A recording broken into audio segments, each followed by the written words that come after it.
thanks everyone for tuning in to listen to me. So in this short talk, I'm going to chat about why dance matters. And I'm going to talk about what brought me to question this. And I'm going to talk a little bit about my experience in dance and how that informs my opinions on why dance matters. And then we'll finish off with a creative writing task and a discussion at the end. And it's quite nice because I think most of us know each other, so hopefully we can get stuck in with the discussion. So with everything grinding to a halt with COVID-19, I'm sure like many of us, I felt pretty lost at times throughout lockdown. I felt like pretty useless at times and uncreative, and I didn't really have any desire to dance. And I considered a change in career, thought, oh, maybe I should do something different that's like more useful or something. And for me, because dance has always been such a big part of my life and a big part of who I am, it felt really scary to suddenly find myself in a place where I was questioning everything about this thing that I really love. So I think dance is really important. And hopefully I can share some thoughts that encourage us all to question and interrogate the art forms we engage with or work in. Because I think if you can keep questioning, thinking and talking about why art is important, when things get tough and the flame starts to dwindle a little bit, you've got a bit of fuel to add to your fire, to keep you going, to plan that next project, write that next poem, whatever it might be. And I really think that people more than ever are crying out for human connection at the moment and for feeling and for beauty. So I'm not going to do this question justice in the time that we've got. I suppose I'm just sharing some thoughts really. And I think it's the sort of question that changes depending on the day and where you're at in life. So yeah, this is just a sort of collage of thoughts, if you were. So a little bit about me and my experience working in dance. I graduated in 2014 from Liverpool John Moores University, where I studied dance, and the course offered lots of experimentation in choreography, performance, teaching, and dance and technology. And when I moved back to Hull, I knew I wanted to freelance and I knew I wanted to do some teaching and some performance work, but that was it really.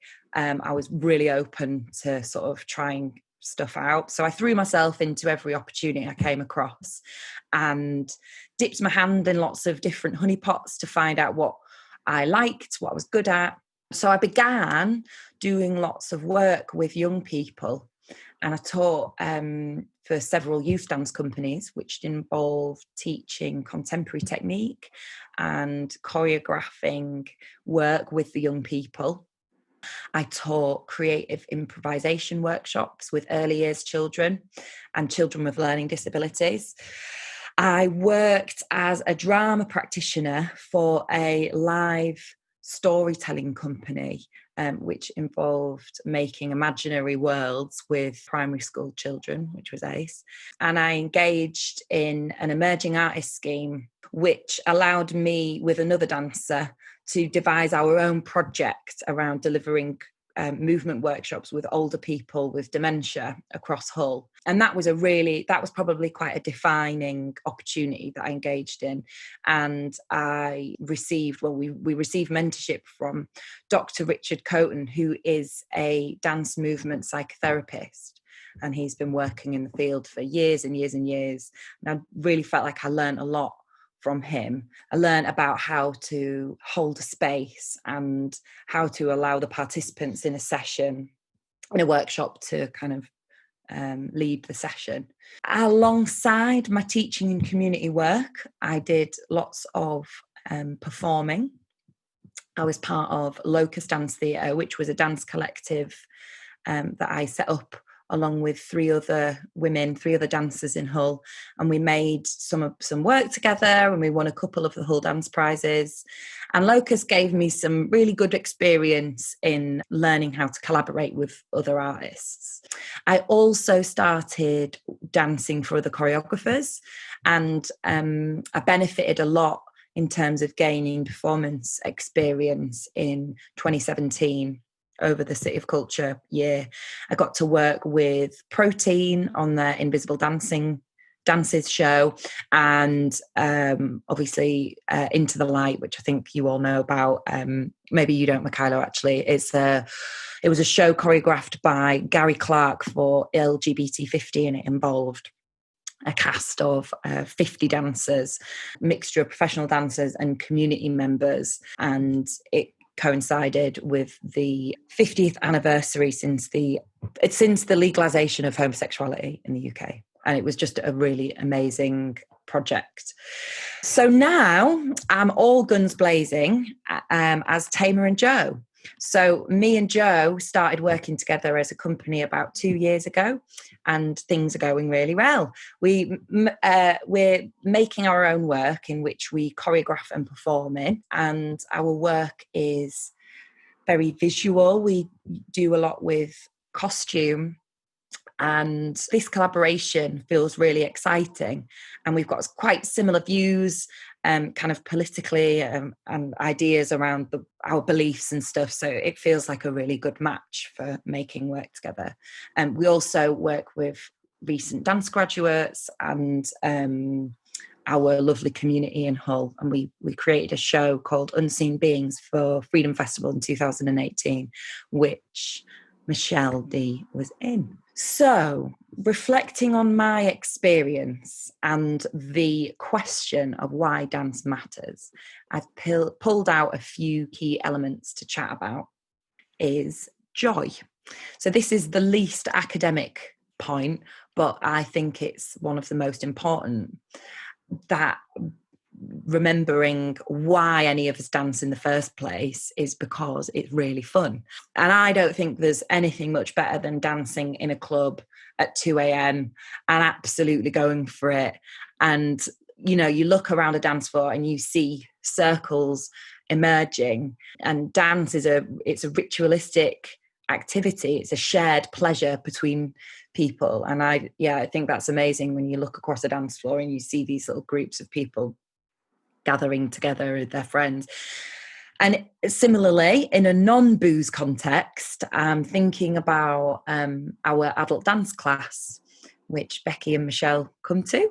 And it's an adult class that me and Joe teach on a Monday night. And basically, it's a bunch of grown-ups in a space playing and expressing themselves through their body. And I just think that's amazing. And, you know, sometimes we actually play physical games.